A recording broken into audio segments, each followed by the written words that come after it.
Bom dia, tudo bem? A mensagem que Deus colocou para mim hoje, ela diz assim: agradeça sempre que alguém faz algo bom para você. Ore quando alguém faz algo ruim. Senhor, tende misericórdia de nós. Perdoa, Pai, todos os nossos pecados. Livra-nos de todo mal. Nos afasta de tudo aquilo que não vem de Ti. Nós agradecemos, Senhor, por mais esse dia, pelo alimento, pela palavra, pela presença. Aceita, Senhor, essa nossa oração, esse nosso louvor, pois nós Te amamos, bendizemos, adoramos. Somente Tu é o nosso Deus e em Ti confiamos.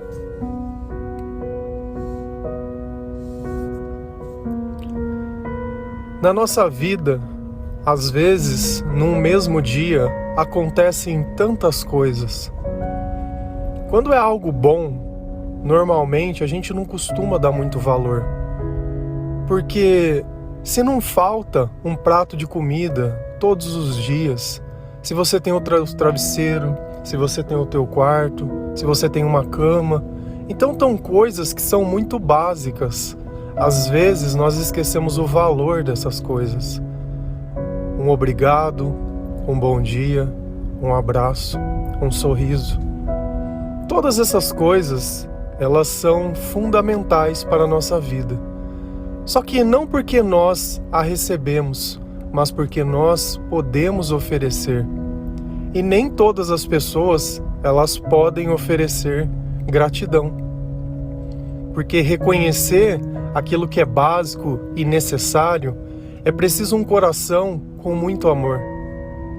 Somente aquele que já passou necessidade, somente aquele que viveu nas trevas, sabe o valor da luz. E quem é a nossa luz? De quem a nossa vida depende? Quem é aquele que remove a escuridão de perto de nós? É Jesus Cristo. Não existe outro Deus, não existe outra pessoa, não existe outra situação. Nada disso depende da nossa vontade, mas tudo isso acontece pela misericórdia de Deus. Por mais que nós não podemos explicar muitas coisas, por que nós nascemos, de onde nós viemos, por que Deus nos fez, eu não faço ideia. Mas eu sei que quando Jesus está perto de mim, eu me sinto uma pessoa melhor. O meu coração, ele se acalma, as minhas ideias, elas ficam mais claras. No meu sorriso existe Jesus, porque Ele é a razão da minha alegria. Só que nós precisamos reconhecer que cada gesto de bondade é Jesus atuando em outra pessoa. Assim como Jesus atua em nós, também existe em outros que Ele está atuando. Então nós sempre devemos fazer autocrítica. O que nós podemos ser melhores? Porque dentro da nossa vida, mesmo quando a gente se converte, às vezes ficam alguns hábitos daquela velha vida.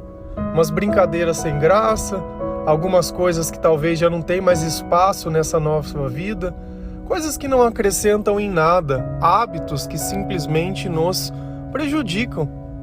Nem todo mundo vai conseguir reconhecer a verdade ou aceitá-la.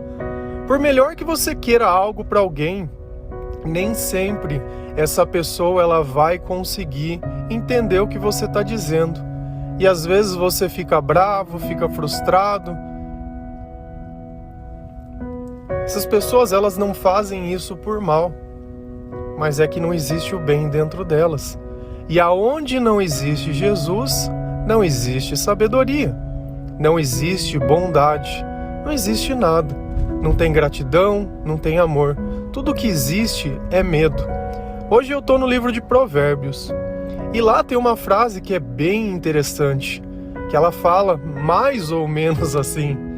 Que os maus, eles vão receber o medo de tudo aquilo que eles sentem. O que Deus está dizendo nessas palavras? Que aquilo que você tem medo vai acontecer. Poxa, mas eu não queria que aquilo acontecesse. Deus ele coloca um critério. Se você for mal. E o que é ser mal? Ser mal é querer cuidar apenas da própria vida. Ser mal é você não perceber que existe um Deus que te ama e que fez um sacrifício por você. Ser mal é você simplesmente não conseguir reconhecer o bem em nenhuma coisa. Só consegue reclamar de todas as coisas. Ser mal é sempre querer colocar a culpa em alguém. E nós vamos conviver no meio dessas pessoas. E o que nós devemos fazer? Porque eu sei, tudo bem, eu consigo reconhecer o bem que eu recebo. Eu consigo ser grato por aqueles que me ajudam, mas e aqueles que me prejudicam? O que eu tenho que fazer? O que a palavra me diz? Lá em Lucas 6, versículo 27 e 28, a palavra do Senhor ela diz assim: Mas eu digo a vocês que estão me ouvindo, amem os seus inimigos, façam o bem aos que os odeiam, abençoem os que os amaldiçoam, orem por aqueles que os maltratam. Sabe quem disse essas palavras? O próprio Jesus. Então esse ensinamento é vindo da boca de Jesus. E ele nos dá uma relação diferente daquela que nós normalmente aprendemos. Quando nós não acreditamos em Deus, nós simplesmente bloqueamos, deletamos, apagamos, ou queremos a justiça, fazemos algo para prejudicar a pessoa, falamos para outras pessoas, denegrimos a imagem, e isso aí é o normal. Esse é o normal, é assim que a gente aprendeu. Se a gente vive num lar que não é cristão, tem amigos que não são cristãos, eles vão ensinar exatamente isso. Se alguém bater de um lado, você vai lá e pega ele do outro. Se não tiver condições, arruma mais 3 pessoas e vai junto bater. E assim se torna uma briga eterna. E Jesus ele fala assim: olha, vocês estão me ouvindo? Tá me ouvindo? Oi? Oi, tudo bem? Tá me ouvindo? Tá me ouvindo? Jesus pergunta: vocês estão me ouvindo? Não, eu estou ouvindo, Senhor. Estou ouvindo sim. Amem os seus inimigos. Faça o bem aos que os odeiam. Abençoem os que os amaldiçoam. Orem por aqueles que o maltratam. Poxa, mas como que eu vou fazer isso? Exatamente. Todas essas coisas só são possíveis para as pessoas que estão ouvindo Jesus. E para que eu possa ouvir alguém, essa pessoa ela precisa estar perto de mim.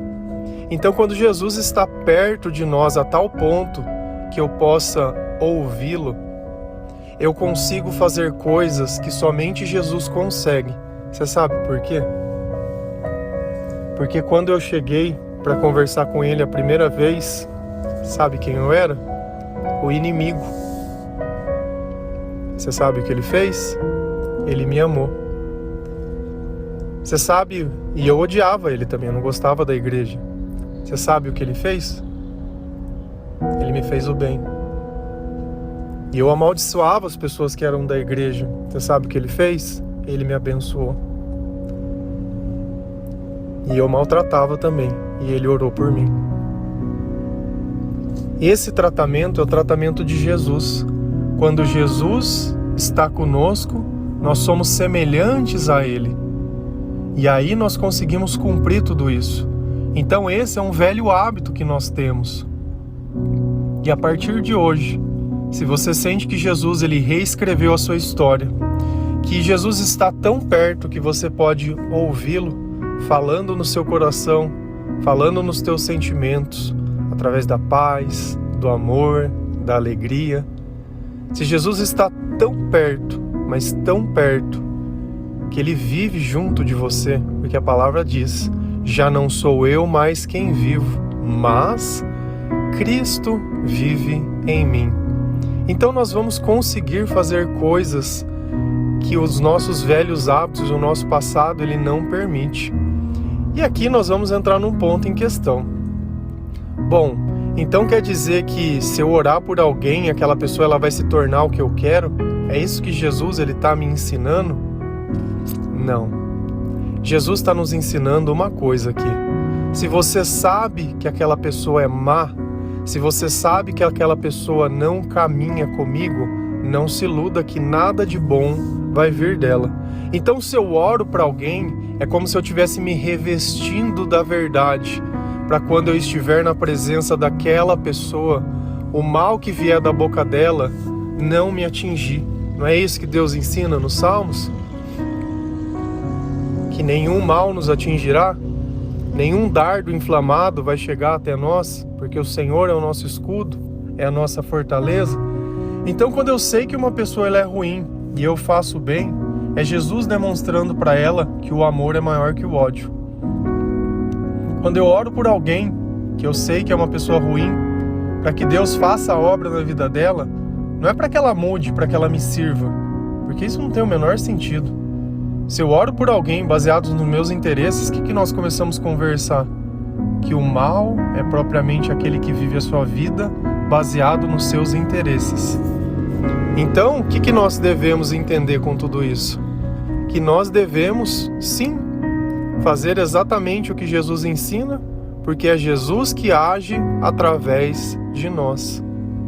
Não existe outra pessoa, não existe outro ser humano com um ensinamento tão forte e com um espírito tão poderoso que nos capacita a fazer esses tipos de coisa.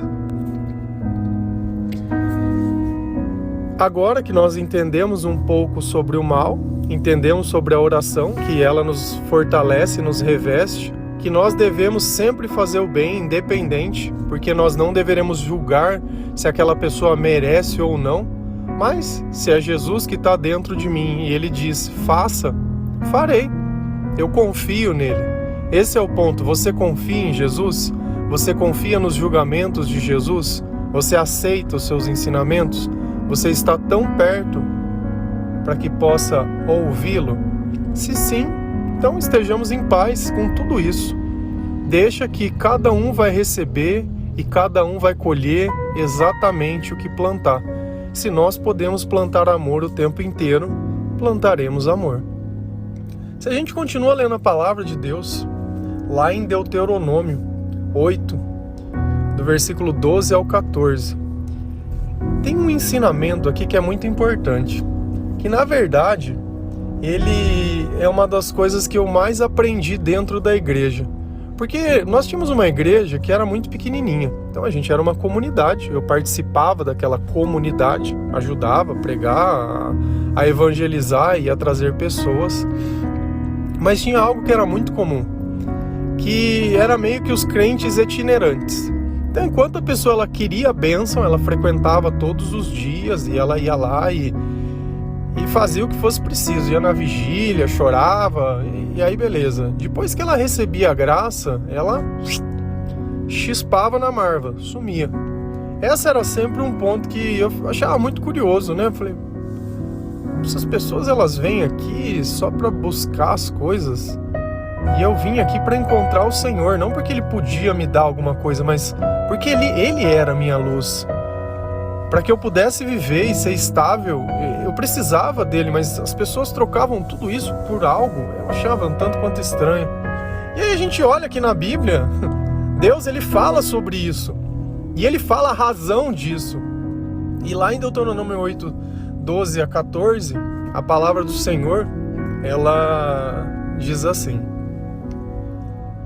não aconteça que depois de terem comido até ficarem satisfeitos, de terem construído boas casas e nelas morados, de aumentarem os seus rebanhos, a sua prata, o seu ouro e de todos os seus bens, o seu coração fique orgulhoso e vocês se esqueçam do Senhor, o seu Deus, que os tirou do Egito, da terra da escravidão. Exatamente o que eu descrevi da igreja. As pessoas iam lá, comeram, ficaram satisfeitas, construíram suas casas, já têm onde morar, aumentou seus bens, aumentou a prata, aumentou o ouro. Beleza, estou em paz, estou tranquilo, tenho tudo o que eu quero. Tudo o que eu quero. E aí olha a palavra que ele deu: fiquem orgulhosos. Aí você olha aquilo e fala: olha tudo que eu conquistei, olha tudo que eu fiz. Olha o eu de novo, diabólico. Orgulho. E por causa disso, o que as pessoas fazem? Elas esquecem o Senhor. E aí o que acontece com todas essas coisas? Elas acabam Quer um exemplo simples disso?